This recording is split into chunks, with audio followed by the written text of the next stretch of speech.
In a dark room with no windows, she is 7 months pregnant, trembling, starving, and nearly collapsing from exhaustion. Her husband locked her in this place simply because the baby inside her is a girl, and the only thing he left behind is a bowl of dog food lying on the floor. She crawls toward the door, her hands shaking as she tries to call for help. And just as her fingertips touch the cold concrete, her brother kicks the door open and freezes at a sight no one could ever prepare for. That moment becomes the spark that ignites the entire story. Justice, cruelty, truth, and a downfall so massive that the whole nation watches. Where are you tuning in from? And what time are you watching?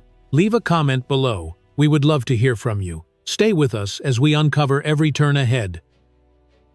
The night settled heavily over the Hale estate, wrapping the wealthy suburban home in a silence that felt almost deliberate. Outside, the Texas air carried the scent of warm asphalt and trimmed cedar, but inside the sprawling house, everything felt cold. The polished floors upstairs looked untouched. The windows gleamed with their usual perfection. Yet beneath that gleam lay a secret that no guest or neighbor could have imagined.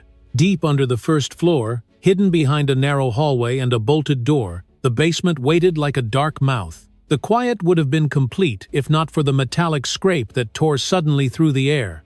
It echoed down the concrete walls with a shrill groan that made the entire space feel even more sinister. Lucy Hale jerked upright at the sound.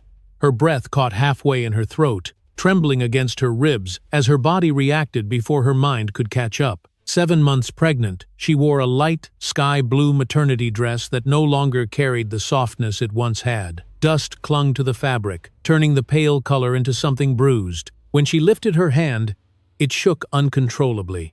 She tried to use the wall behind her to support herself, but the rough surface scratched lightly across her palm. Her heart thudded against her chest as the door at the top of the short stairwell opened. The yellow bulb above flickered, and a wash of faint light spilled in, outlining the silhouette of the man who held her fate in his hands. Ethan Hale descended the steps with deliberate slowness. His shoulders were tense, his jaw locked, and his expression looked carved from polished stone. He did not look like a man visiting his pregnant wife. He looked like a man inspecting something he owned. He stopped 2 steps above the concrete floor and stared down at her with an unreadable face.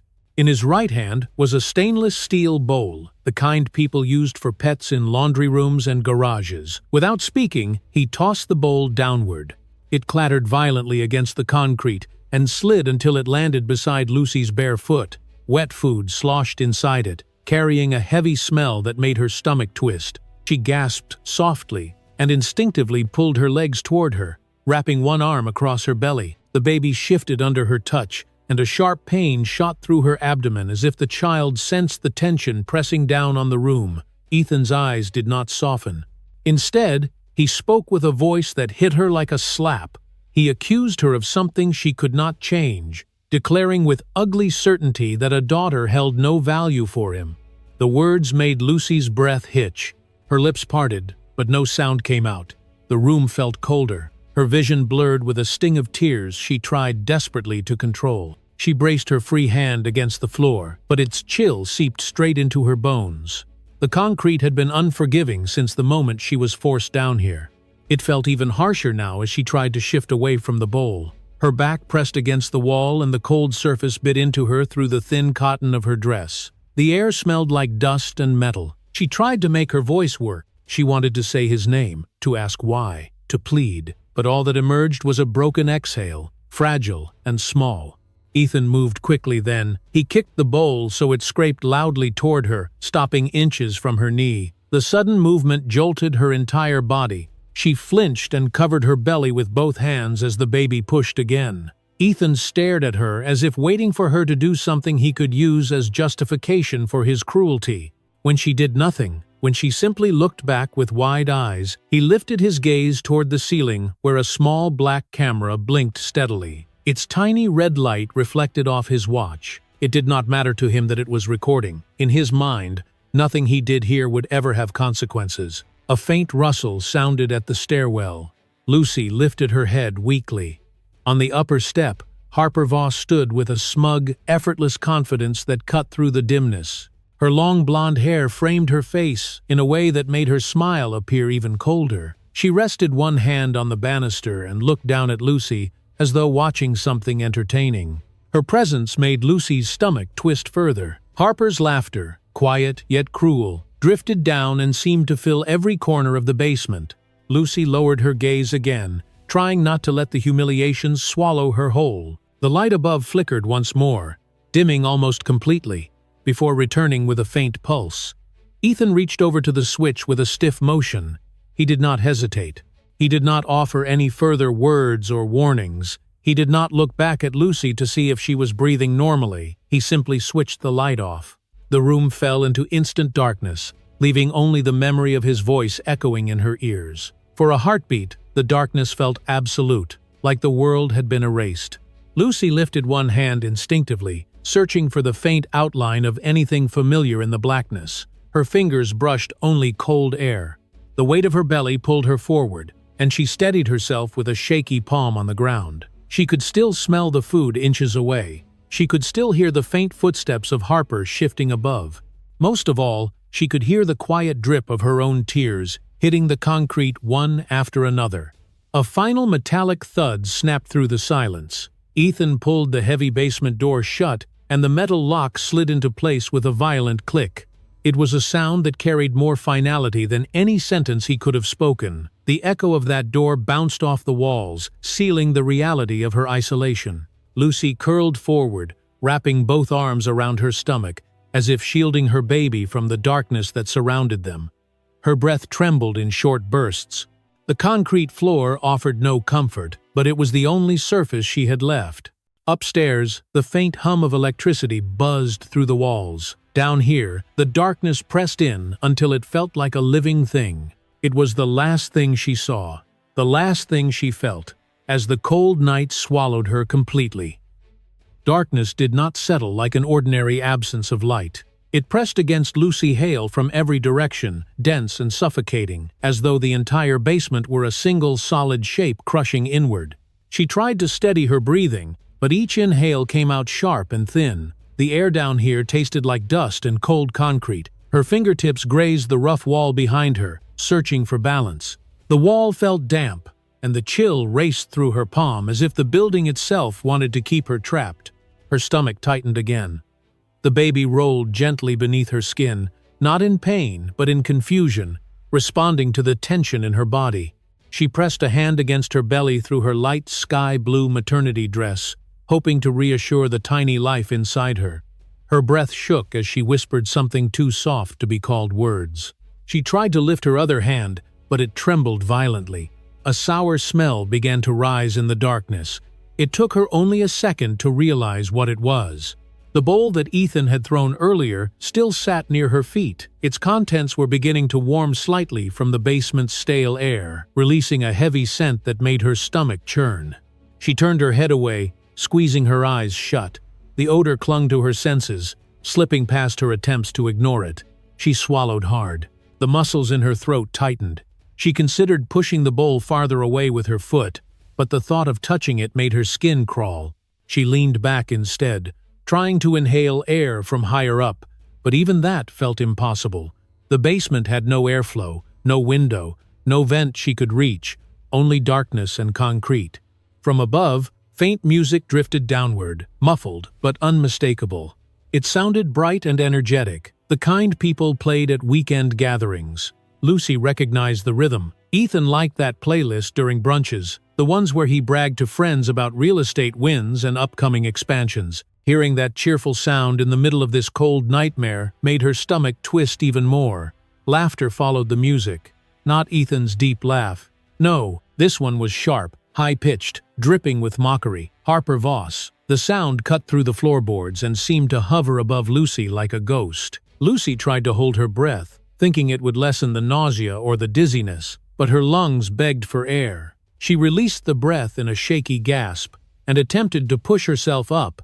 Her palms slipped slightly against the concrete as her legs trembled. She managed to lift her body a few inches before her knees buckled without warning. Her weight hit the floor again, sending a shock up her spine. Pain spread through her lower back, the kind that made her eyes water immediately. She stayed down, afraid to try again. A faint blinking glow appeared high above her. She lifted her head, squinting through the dark. It was the security camera Ethan had installed months ago. A tiny red dot pulsed rhythmically, proof that it was still recording. Lucy stared at it, her mind struggling to understand whether it meant hope or humiliation. The camera watched her silently, documenting her fear, her tears, her desperation. Ethan knew it was there. He did not care. She wondered if he would save the footage or delete it after he was done hurting her. The thought made her chest tighten all over again. She lowered her hand to her belly and rubbed gently in small circles. The fabric of her dress was cold against her palm, and the thin material did little to shield her skin from the freezing concrete beneath her. She whispered softly, trying to steady her voice, trying to reach the life inside her. The baby moved faintly in response, as if listening. She took a slow breath. It felt fragile, like a thin thread ready to snap. Her dress brushed against the floor, and suddenly she felt the uncomfortable chill seeping through the cotton. She shifted slightly, hoping to find a warmer patch, but the basement was the same everywhere. Only shadows, concrete, and the echo of distant music that seemed almost cheerful compared to the sinking terror she felt. A tear escaped the corner of her eye and slid across her cheek. It fell straight into the bowl next to her. The tiny sound of the drop striking the food almost made her gag. Above her, footsteps crossed the living room, heavy at first. Ethan.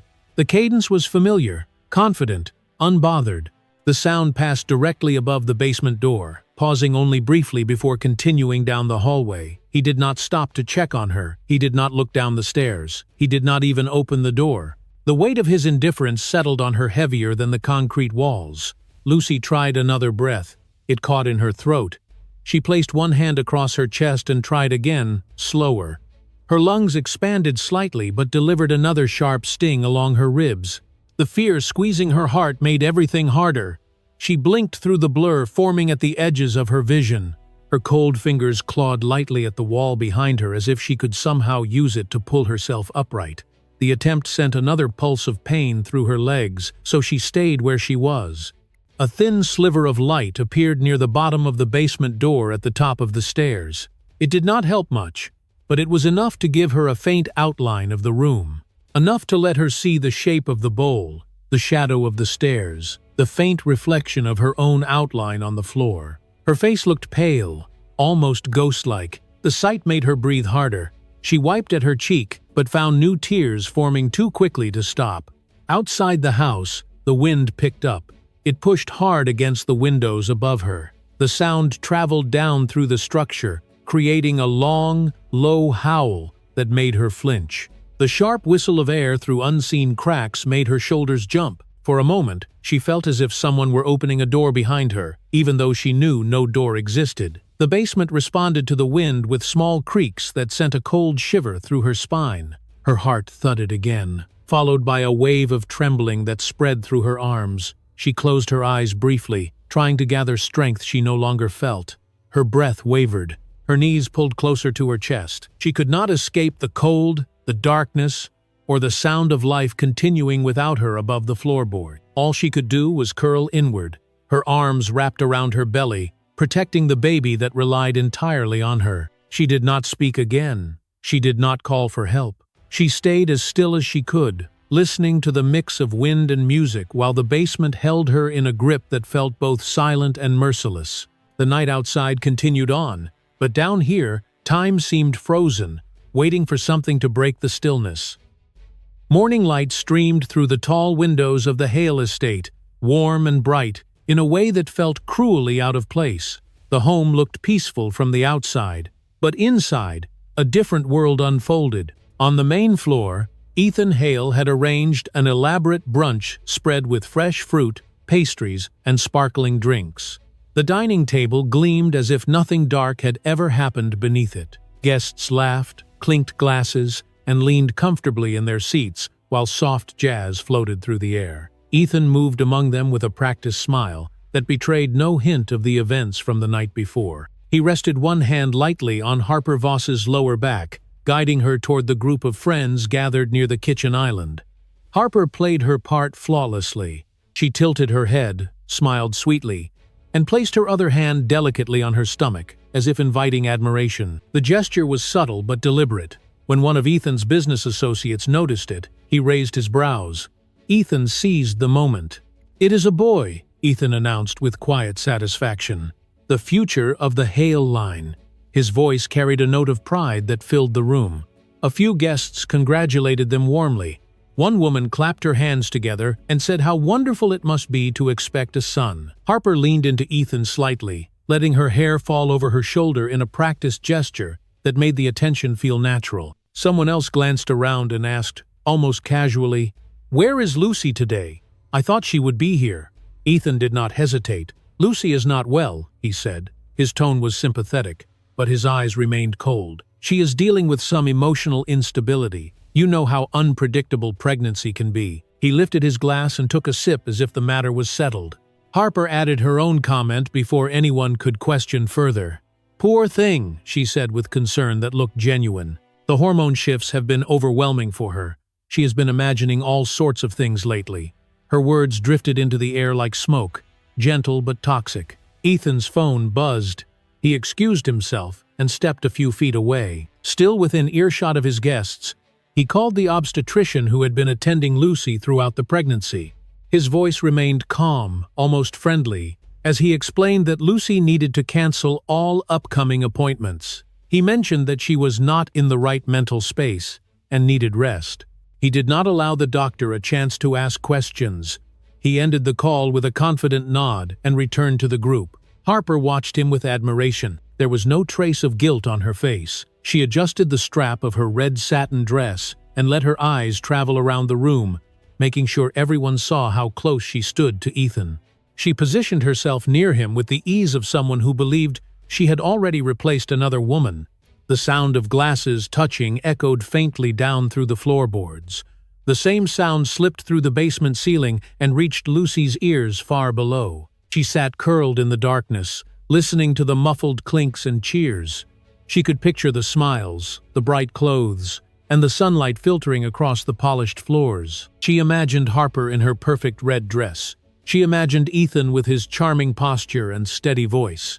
Every imagined detail cut a little deeper. Upstairs, Ethan continued to entertain. He shook his head dramatically as he recounted a fabricated story about Lucy refusing to accept the truth about the baby's gender. "She insisted that I must have misunderstood," he said. "She said the doctors were wrong.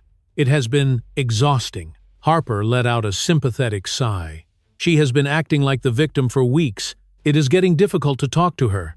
She took a small sip of her drink. "She will calm down eventually. Some women struggle with reality during pregnancy." One of the guests offered a polite frown. Another suggested that maybe Lucy needed a therapist. Ethan nodded in agreement. "I am trying my best to help her. She has been shutting herself away, avoiding everyone. I barely see her at this point." Harper lifted her gaze and added softly, "We just want her to be safe."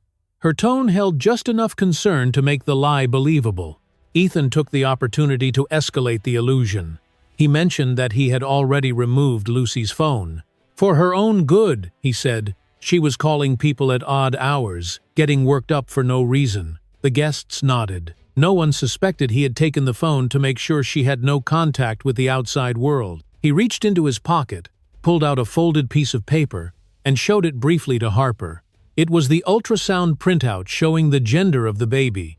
The small line on the right identified the fetus clearly as female. Lucy had cried with joy when she saw it, but Ethan tore it in half with a quick motion. Harper watched the pieces fall with a small, satisfied smile. "It is better this way," she said quietly. Ethan tossed the torn fragments into the trash and wiped his hands with a napkin. "She is only making things harder for herself. A daughter is not what this family needs." The guests heard him, but they misinterpreted the meaning, believing he referred to inheritance issues or long-standing family traditions. No one imagined the darker truth.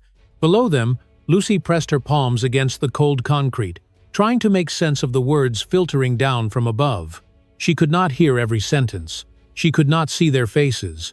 But she understood enough. She heard the applause. She heard the toasts. She heard Harper's laughter. She heard Ethan's voice shaping lies that cast her as unstable, dramatic, and delusional. She hugged her belly tightly, Tears rolled down her face and dripped onto her dress. No one above noticed the quiet rhythm of those falling tears. No one noticed the shivering woman below the cheerful brunch. The voices continued to rise and fall as if everything were normal. Only the basement held the truth. Lucy stayed silent. She knew no one would hear her anyway. The basement door creaked open slowly, letting a slice of warm hallway light spill down the narrow staircase. The brightness cut through the heavy darkness that had swallowed the room for hours. Lucy Hale blinked against the sudden glow. Her eyes were sore and swollen from crying, and the change in light made her squint in confusion. She could not make out the figure at the top of the stairs at first. Her breath was thin. Her hands tightened protectively around her stomach as she tried to brace herself for whoever had come. A pair of high heels clicked on the wooden step. The rhythm was unhurried, almost playful. Harper Voss appeared in the doorway, one hand resting elegantly on the frame above her head. In the other hand, she held a long-stemmed wine glass filled with red wine. The liquid shimmered in the dim light, creating small ripples with every step she took. Harper paused at the top of the stairs and gazed downward with an expression that blended amusement and disdain. The light from behind her cast a halo around her blonde hair, making her look almost angelic from a distance. But when she descended a few steps and her face came fully into view, the illusion shattered. Her smile was sharp, calculated, and meant to wound. Lucy pulled herself closer to the wall, trying to disappear into the concrete. Her light sky-blue maternity dress was stained with dust, and the edges of the fabric had torn slightly where she had been leaning against the gritty surface.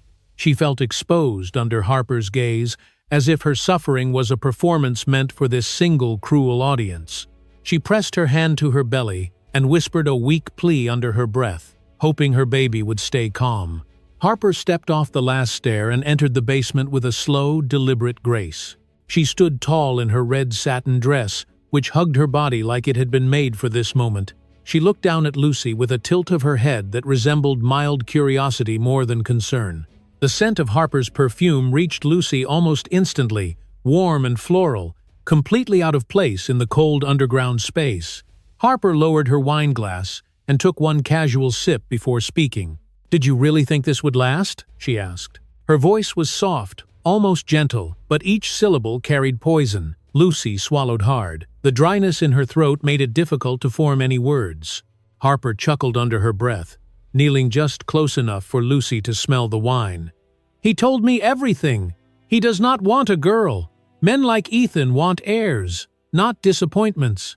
The words settled in the air like dust. Harper placed her wine glass on the ground next to the metal bowl still sitting near Lucy's feet. The dark red wine contrasted sharply with the food inside the bowl.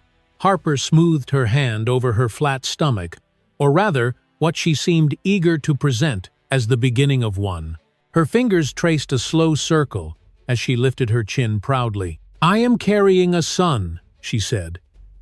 Her tone held triumph, as if she expected applause. Lucy's breath caught. She raised her head just enough to look at Harper's face. The revelation struck her with more force than she expected. The baby inside her shifted lightly, and Lucy instinctively placed both hands on her belly, as if shielding her daughter from the cruelty in the room. Harper leaned in closer, lowering her voice. "You understand what that means, do you not?" she whispered. "You are no longer necessary." She let the words linger. "In fact, you are in the way." Lucy flinched at the sound of the sentence. Her heart pounded violently against her ribs. She tried to push herself back, though the wall left her no space to retreat. Harper stood up again, lifting her wine glass. She tilted it slightly, letting a few drops fall onto Lucy's dress. The cold splash soaked into the fabric and created a small dark patch on the pale blue cloth. Lucy gasped quietly and lowered her gaze. Harper watched her reaction with an expression of delight. The cruelty in her smile deepened. "Look at you," Harper said, her voice almost pitying. "You are a mess." She nudged the metal bowl with the tip of her heel. The bowl slid forward a few inches, causing some of the food to smear across the floor. A small clump hit the hem of Lucy's dress. Harper laughed softly. "It suits you." Lucy bit down on her lower lip. Her shoulders sank further as she tried to curl in on herself. She wanted to disappear, to fade into the shadows before Harper could throw more humiliation her way. But Harper was not finished. She reached into her clutch and pulled out her phone. She held it up, angling it carefully. The clicking sound of a photo being taken echoed in the basement. Harper took another picture, and then another. Lucy lifted a trembling hand as if to shield herself, but her reaction was too slow. "These will be useful," Harper said. The words felt like cold water dripping on Lucy's skin. Harper slipped the phone back into her clutch and took a final sip of her wine. She did not rush. Every move she made was calculated to remind Lucy that she held all the power in this moment. Harper turned back toward the stairs. Her heels clicked softly on the concrete as she began to climb. She paused halfway up and looked over her shoulder with a thin smile that carried both victory and contempt. "You should rest while you still can," she said. "Everything is changing. Ethan deserves better, and soon he will have it." Her voice softened into something that sounded dangerously close to satisfaction. "I will be his wife, not you." With that final sentence, she ascended the remaining steps. The door swung shut with a hollow thud that echoed around the room. The thin slice of light disappeared, leaving Lucy once again in the cold and silent basement. The darkness closed in, but this time it felt heavier. Harper's words lingered like smoke, settling into every corner of Lucy's mind. Her chest tightened, and tears slipped down her cheeks in quiet trails. She wrapped her arms around her belly, not to comfort herself, but to protect her child from the cruelty that had just unfolded. Her heartbeat slowed, but the ache inside her did not. She lowered her head, drew in a shaky breath, and waited for the darkness to settle completely. The basement door opened without warning, slicing a harsh line of light across the cold concrete floor. Lucy Hale flinched at the sudden brightness, her eyes squeezing shut for a moment before slowly adjusting. Her body trembled from exhaustion. Hours of pain, fear, and humiliation had worn her down until she felt like a shell of herself. She remained curled near the wall, her light sky-blue maternity dress stained with dust and streaks of dried tears. Ethan Hale descended the stairs with heavy, impatient footsteps. In his hand he carried a thick stack of papers. The pages slapped together with each step, the sound sharp and deliberate. His expression was carved from stone. His jaw was tight, and his eyes held no softness. He stopped a short distance from her and tossed the documents onto the ground. The papers scattered across the floor like fallen leaves.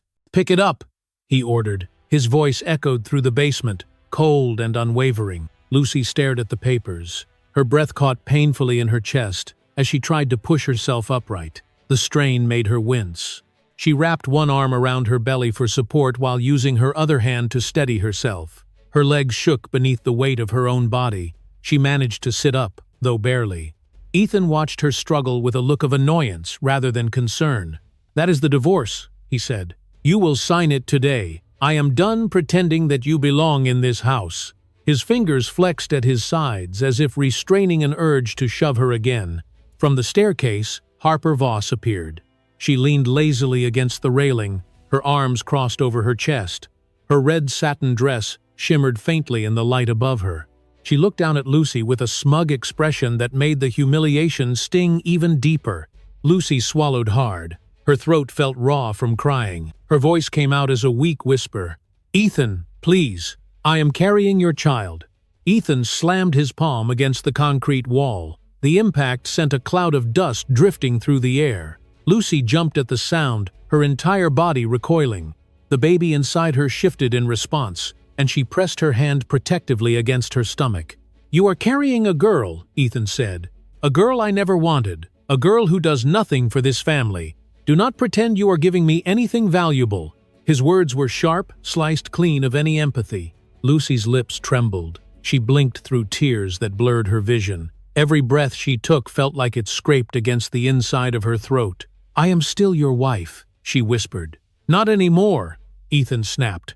He stepped closer and grabbed her by the wrist. The sudden force dragged her upright for a brief moment before he released her. She fell back down, her knees hitting the concrete painfully. The blow sent a tight shock across her abdomen. A small cry escaped her lips. She clutched her belly again, trying to steady her breathing. Her heart pounded so fast it felt like her ribs were shaking. Harper's voice drifted down from the stairs. "She looks even worse today." Her tone was light, almost amused. She tilted her head as if examining an unpleasant stain. How does someone fall apart this quickly? It is almost impressive. Lucy squeezed her eyes shut. The humiliation pressed down on her as heavily as the cold air that filled the basement. The world felt tilted and fragile. She could barely process Ethan's next words. "Sign the papers," he said. "Sign them, and you can be done here. Once you are out, you can do whatever you want, but you will not take my name, my money, or my future with you." He nudged the papers with his shoe, pushing them closer to her. "Sign." Lucy shook her head slowly. Her voice was barely audible. "No." Ethan crouched down, so his face was level with hers. His eyes were sharp, filled with a simmering anger that made her stomach twist. He reached out and gripped her chin between his fingers. The pressure was harsh enough to make tears spill from her eyes. Her hands trembled as she tried to pry his fingers away, but her strength was gone. "You will do what I tell you," he said. "You have no right to refuse me. You should be grateful I am even giving you a chance to walk out of here." His hand tightened once more before he released her. Lucy fell forward slightly, catching herself on her palms. Her breath shook violently in her chest. Every muscle in her body felt weak. She could not stand. She could not fight. All she could do was protect her belly from the next shock of pain. Harper took a step down the stairs, her voice dripping with mock sympathy. "You are making this harder than it needs to be, Lucy. Just sign and accept that it is over.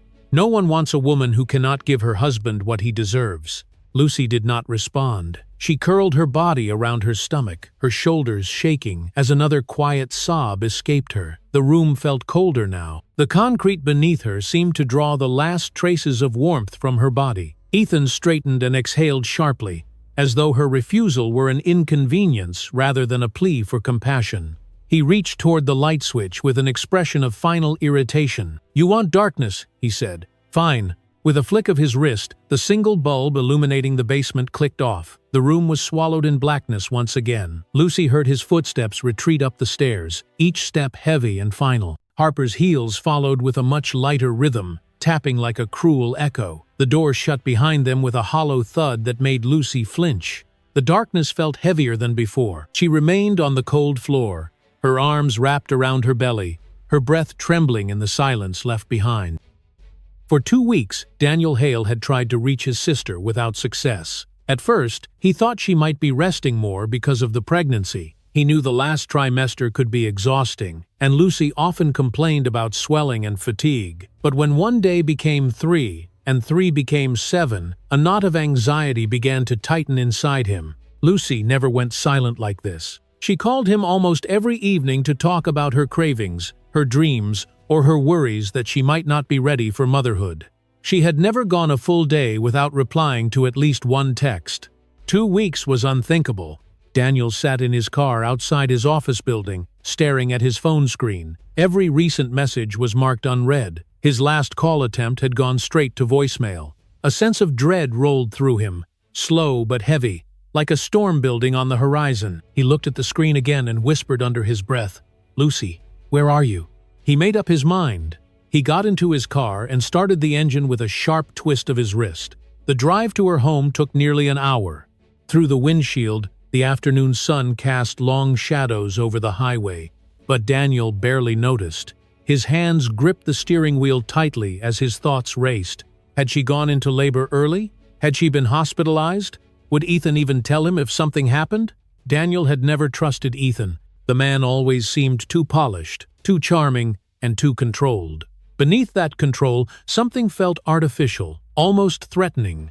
When he pulled onto the quiet street where Lucy lived, his stomach dropped. Her car was still in the driveway, parked exactly where it had been during his last visit.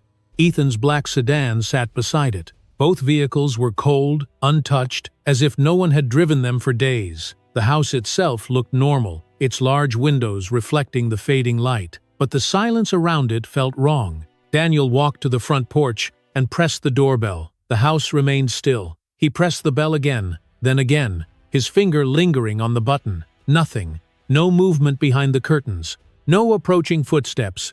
Only silence. He pounded on the door. "Lucy, it is Daniel! Open the door!" Light. Still nothing. A chill crawled up his spine. He leaned closer and pressed his ear to the door. At first, He heard only the faint hum of the air conditioning unit somewhere deep inside the house. Then, very faintly, he heard something else. A soft, irregular sound. Not a voice, not a word, something more like a fragile breath. "Lucy?" he whispered. He stepped back, adrenaline surging. He hurried around the side of the house, checking windows, scanning for any sign of movement. When he reached the backyard, he noticed the sliding glass door was not fully closed. It was slightly ajar, as if someone had forgotten to lock it. The sight made his pulse spike. He gripped the handle, hesitated for half a second, then pushed the door open. Inside, the house was dim. The living room looked strangely disordered. Cushions were out of place. A lamp lay on its side. A blanket was crumpled near the coffee table. It was not the typical mess Lucy made when tired. This looked like something had happened here, something rushed and chaotic. Daniel moved through the room, calling her name again. "Lucy, it is me! Answer me!" His voice echoed down the hallway, but there was no reply. His footsteps felt too loud in the quiet space. He headed deeper into the house, scanning every corner. When he neared the hallway leading to the basement door, he froze. There it was again, that faint sound, a shallow, trembling breath. It drifted upward through the cracks around the basement door. His heart slammed inside his chest. He rushed to the door and tried the handle. It turned. The door creaked open, revealing a staircase swallowed in shadow. The air rising from below felt stale, cold, and heavy. Daniel flicked the light switch on the wall. The staircase remained dark. The bulb must have burned out. He stood still for 1 second, listening. Then he heard it clearly. A weak, broken exhale. A tiny whimper. A sound that carried pain and fear and exhaustion. "Lucy," he whispered. Driven by instinct, he pulled out his phone and turned on the flashlight. The narrow beam cut through the darkness, illuminating the first few steps. He descended slowly, gripping the railing tightly. When he reached the bottom of the stairs, he swept the light across the basement. The beam stopped on a figure collapsed near the far wall. Lucy lay on her side, her body curled inward. Her light sky-blue maternity dress was smeared with dust and streaks of dried blood. Her hair was tangled, her skin pale, and her hands wrapped protectively around her abdomen. The sight nearly dropped Daniel to his knees. "Lucy!" he gasped. He rushed to her and knelt beside her. His voice cracked as he touched her shoulder. "Lucy, sweetheart, can you hear me?" Her eyelids fluttered, but she did not open them. Another shallow breath escaped her. Daniel felt panic seize his chest. He lifted her gently, turning her onto her back just enough to see her face clearly. She looked exhausted beyond comprehension. Her lips were cracked. Her cheeks were streaked with dried tears. Her breathing was uneven, as if every inhale cost her strength she no longer had. "Oh my God," Daniel whispered. "What did they do to you?" His hands shook as he brushed the hair from her forehead. She moved slightly at the touch, but her eyes remained closed. Daniel's voice rose, thick with fear. "Lucy, stay with me, please stay with me." He slid one arm under her back and the other beneath her knees. She was trembling, limp, and frighteningly light. As he lifted her into his arms, he felt the dampness of blood against his shirt. The realization tore through him with brutal force. Someone had hurt her. Someone had left her like this. He held her close. His voice choked. "I am here. I am taking you out. I promise. Manjri." Then he shouted toward the stairs with every ounce of strength left in him. "Somebody help! Call an ambulance! Please, somebody!" The house stayed silent. The basement swallowed his voice, but Daniel did not stop shouting. Daniel held his sister tightly as she slumped in his arms. Her body felt frighteningly light, and her breath came in shallow, uneven waves. The basement air was cold and still, but Daniel barely noticed anything except the frail weight of Lucy against his chest. Her head rested against his shoulder, and for a moment he feared she might not wake again. Then her fingers twitched weakly, curling into the fabric of his shirt. Her eyelids fluttered. Slowly, painfully, she forced them open. When her gaze found his, a sob slipped from her throat. "Daniel," she whispered, her voice broken and hoarse. "He wanted to kill me." The words pierced him like a knife. "Lucy, no. You are safe now. I am here." His voice shook despite his attempt to remain calm. He brushed a stray strand of hair from her cheek, but she winced as if even the softest touch hurt. "He wanted to kill me," she repeated, her voice trembling. "Me and the baby.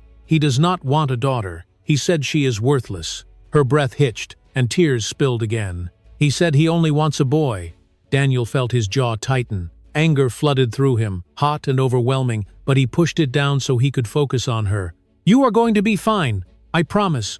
I will not let him touch you again." Lucy cried harder, her fingers clutching his sleeve. "He starved me. He made me eat dog food. He left me down here alone. I thought I was going to die."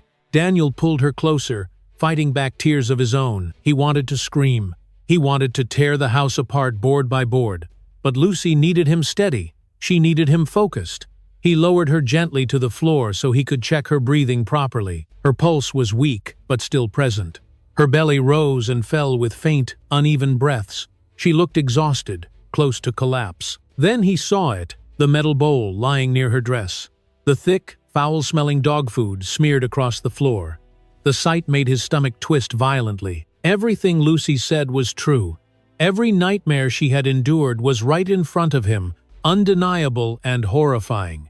Daniel's instincts sharpened. He pulled out his phone with shaking hands and began photographing everything.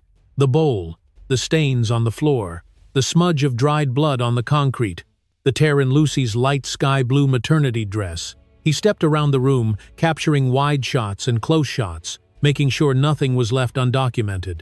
As he lifted the phone to take another picture, a faint glimmer caught his eye.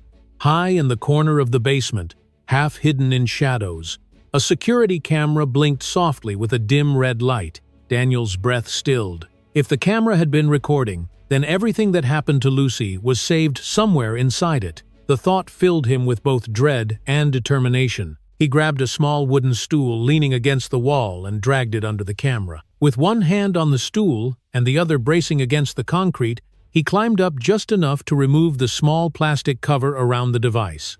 Inside was a memory card. His fingers trembled as he pulled it out. This was it. Proof. Proof of abuse. Proof of cruelty. Proof of attempted harm toward his pregnant sister. He slipped the card carefully into his wallet and climbed down from the stool. Then he returned to Lucy.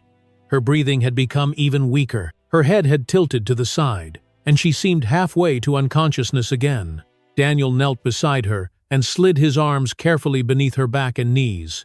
She winced as he lifted her, and her hand moved instinctively to hold her stomach. "I am getting you out of here," he said softly. "You are not staying in this hell another second." He stood, holding her tightly, making sure her head rested against his chest. She felt fragile, as if she might break if he moved too quickly. He carried her toward the stairs, each step taken with deliberate care. Her face pressed into his shoulder, and he felt her faint breath against his collarbone. "Stay with me, Lucy," he whispered. "Just a little longer." He pushed open the basement door with his shoulder and stepped into the hallway. The house remained silent. Every room felt abandoned, untouched, eerie in its stillness.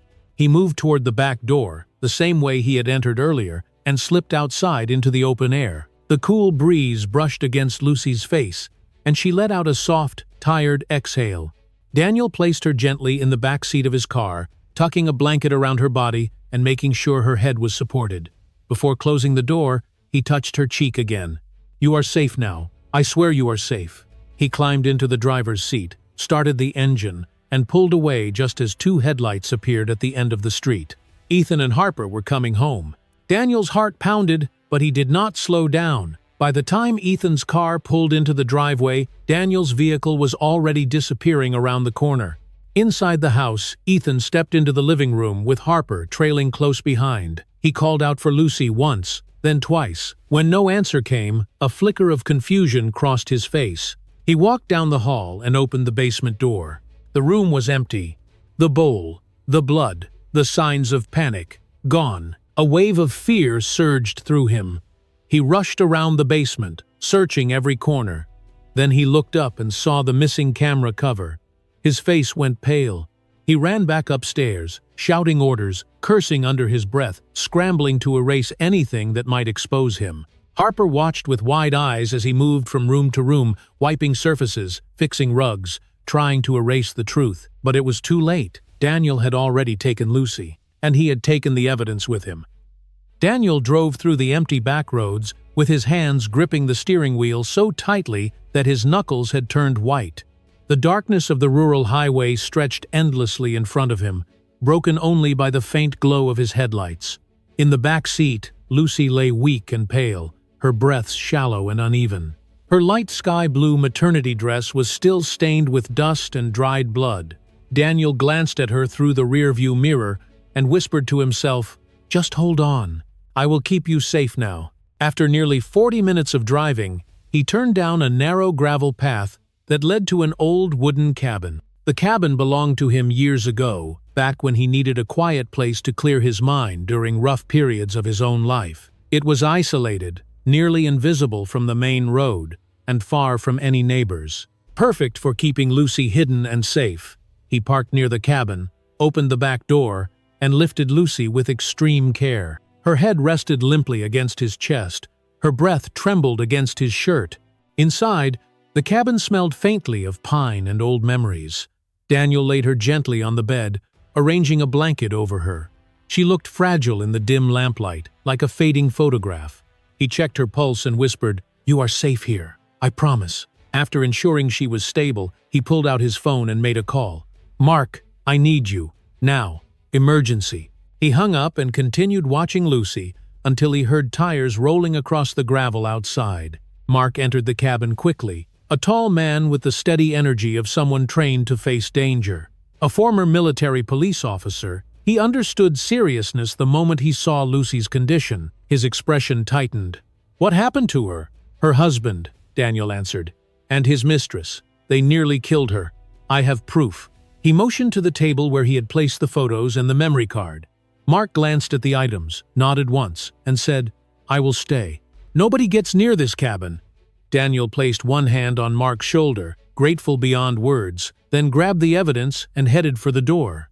He drove straight to the nearest FBI field office. When he arrived, the reception area was nearly empty.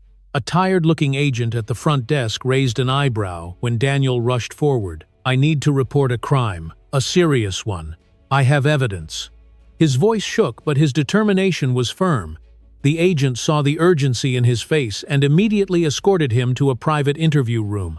Minutes later, 2 senior FBI investigators entered. Daniel placed the photos, the USB device with copied camera footage, and the memory card on the table. "This is everything. My sister was held hostage and abused. She is pregnant. 7 months." He swallowed hard. They were going to kill her. The agents examined the images and videos. Their eyes widened at the sight of the dog food bowl, the blood on the concrete, and the footage of Ethan cursing, threatening, and pushing Lucy.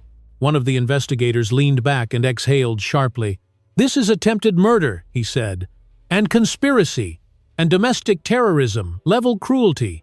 Within minutes, alarms of urgency spread through the office. A conference room was opened, and senior agents poured in. Screens lit up. A clock on the wall ticked loudly as if pushing them forward. Daniel watched quietly from the side, his hands clenched.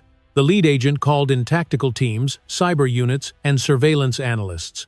"We need them in custody tonight," he said. A coordinated plan was drafted. FBI vehicles began rolling out of the garage, lights flashing but sirens quiet. Agents geared up. Daniel felt a small flicker of hope as he saw the rush of movement. Finally, someone was doing something. Finally, Lucy had protectors, but things shifted unexpectedly. When the tactical team reached the Hale residence, the house was empty.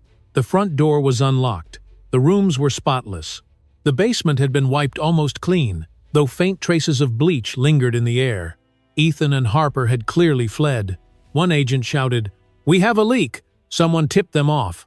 The room erupted in urgency. Internal betrayal meant the timeline had changed. Traffic cameras around the region were immediately reviewed.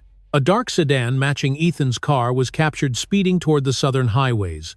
Minutes later, footage from a gas station near the Texas border showed Ethan carrying a large suitcase and Harper climbing into the car beside him. Surveillance analysts zoomed in and confirmed it. Ethan had packed cash. Harper had a passport. They were headed for Mexico. FBI command went into a full national alert. Every checkpoint, highway patrol, and border agent received Ethan and Harper's faces within minutes. Daniel felt his pulse race as he watched agents coordinate. Maps lit up, radios blared with updates. Teams scattered across the region to intercept them. "Do not let them reach the border. the lead agent ordered. The chase consumed the next 24 hours. Agents in helicopters scanned rural roads. Canine units searched abandoned properties.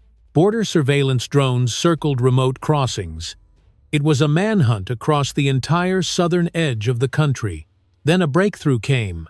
An ATM withdrawal pinged on a system alert. Ethan had accessed one of his hidden accounts. The location appeared less than a mile from the Mexico border at a small, run-down property. Agents mobilized instantly. A tactical team surrounded the house at dawn. They moved swiftly through the dry grass, their boots silent, their weapons drawn. Inside the house, Ethan froze at the sound of heavy footsteps. Harper screamed as agents kicked in the door. Ethan dropped the suitcase full of money and raised his hands. Harper sobbed as she was handcuffed. Within minutes, both were dragged out of the property, defeated and furious. Daniel received the call shortly afterward. "They are in custody," the agent told him. "Your sister is safe now." Daniel closed his eyes, relief washing through him like a tide. Ethan Hale sat in the back of the FBI transport vehicle with his wrists cuffed and his eyes fixed on the floor. His breath came shallow and uneven as the agents drove him toward the federal facility. Harper Voss sat in a separate vehicle behind him, her face streaked with tears and exhausted mascara. Neither of them spoke during the ride. Neither of them dared to look through the windows at the agents escorting them. They both knew the moment they stepped foot inside the FBI field office, their world would collapse. When the convoy reached the building, agents opened the doors and pulled Ethan and Harper out one by one. Reporters were already gathered behind barricades, shouting questions, flashing cameras, and creating a storm of noise. Ethan kept his head down, trying to shield himself from the lights. Harper trembled as she was guided up the steps. The sound of clicking cameras echoed around them like a drumbeat. Eventually, both were brought into separate interrogation rooms. Hours passed as agents questioned them. Every detail was examined. Every lie was exposed. The footage from the basement camera played repeatedly on the monitors. Photos of the dog food bowl and the bloodstains were laid out on the table. Ethan stared at the images with hollow eyes. Harper broke down several times during questioning and begged for leniency, but the agents stayed firm. The evidence was overwhelming. Given the severity of the charges and the fact that both suspects had fled toward the border, a federal judge issued an immediate hold without bail. Ethan was escorted to a high-security detention center just outside the city. Harper was taken to a separate holding facility for women. Both were placed under strict monitoring. Inside the men's detention center, news traveled faster than guards could contain it. Several inmates had seen the viral footage on television before being incarcerated. They recognized Ethan the moment he walked down the intake hallway. His face tightened when he heard someone mutter his name from the far end of the corridor. An officer guided him into his cell and locked the door behind him. Word spread through the facility within hours. Ethan Hale had abused his pregnant wife. Ethan Hale had locked her in a basement. Ethan Hale had forced her to eat dog food. The details traveled from cell to cell like smoke slipping through vents. The inmates reacted with disgust. They whispered, glared, and made no effort to hide their contempt. Ethan felt the hostility every time he left his cell for meals or medical checks. He kept his gaze down and stayed silent. The pressure built inside him until his hands shook when he tried to eat. He began losing sleep. His eyes grew red from the constant, unshakable dread. It was not physical harm that broke him first. It was the weight of knowing that everyone around him judged him as a monster. After several days, Ethan's mental state deteriorated rapidly. He stopped eating. He stopped speaking. He sat in his cell for hours, staring at the wall as if waiting for it to collapse. Guards noticed the change and reported it to the medical staff. Ethan was examined by a prison doctor and placed under increased observation. His condition concerned the administration, and he was moved to a safer section of the facility where he could be monitored more closely. Harper faced her own unraveling in the women's detention center. Her body struggled under the intense stress of the arrest, the interrogation, and the rapid decline of her mental state. She spent long hours crying in her cell or curled up on her cot. She was monitored closely by medical personnel as her condition worsened. The doctor overseeing the unit confirmed that she was experiencing acute psychological and physical distress, and she was placed under constant care. When news of her condition broke, the story exploded across national media. Headlines appeared on every major network. The public followed every update about the case. People debated in comment sections, on talk shows, and across social media platforms.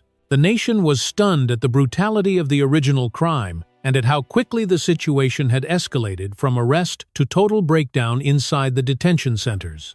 Commentators called it one of the most shocking domestic abuse cases in recent history. News anchors described Ethan's state in careful terms. They spoke of severe psychological collapse and extreme stress. They discussed how his condition reflected the gravity of his crimes. They emphasized the widespread outrage over the mistreatment of a pregnant woman. Harper's situation was reported with similar seriousness. Medical experts were invited onto shows to explain how extreme emotional trauma could affect her health. The country watched as both suspects spiraled under the weight of their actions. Inside the detention centers, the guards remained professional and followed protocol.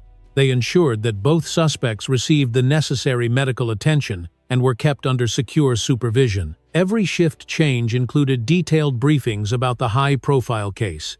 The staff understood the national scrutiny. They understood the importance of maintaining order and ensuring transparency. They did their jobs with diligence. Meanwhile, Daniel stayed close to the FBI field office, waiting for updates. He did not celebrate the downfall of the two people who had almost destroyed his sister. Instead, he focused on protecting Lucy. He spoke with agents, provided additional statements, and clarified every detail the investigators needed. He made sure the evidence remained intact. The story continued to dominate the nation. Families across America discussed it at dinner tables. News alerts flashed across phones. The cruelty that Lucy had endured, the escape, the chase across state lines, and the collapse of both suspects while awaiting trial had become a national conversation. By the end of the week, reporters gathered outside the courthouse, waiting for the next development. They knew a major step was coming. They sensed the tension in the air. Inside, the charges were being finalized, and both Ethan and Harper were being prepared for their first formal appearance before a federal judge. They would be brought before the court soon, and the entire country would be watching. The morning of the trial arrived with a quiet heaviness in the air. Daniel helped Lucy step out of the car as Mark held the door open. The courthouse entrance was crowded with reporters, cameras, and spectators who had followed the case from the beginning. Lucy walked slowly, supported on both sides, her light sky blue maternity dress moving gently with each step. Her face was pale, but her eyes held a steady resolve. She had survived the darkest chapter of her life, and today she would stand before the world not as a victim, but as a witness to the truth. Inside the courthouse, the energy was intense. Rows of journalists filled the benches. Photographers huddled near the aisles. Every seat was taken.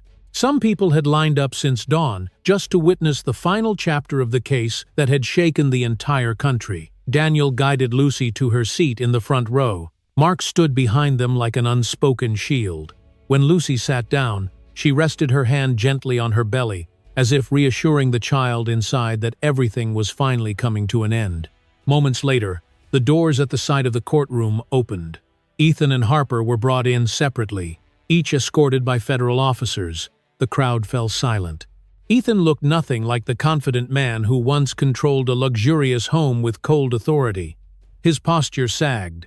His hair hung messily over his forehead. His eyes darted around nervously, avoiding the public that judged him harshly. Harper entered with trembling steps. She looked drained, fragile, and defeated.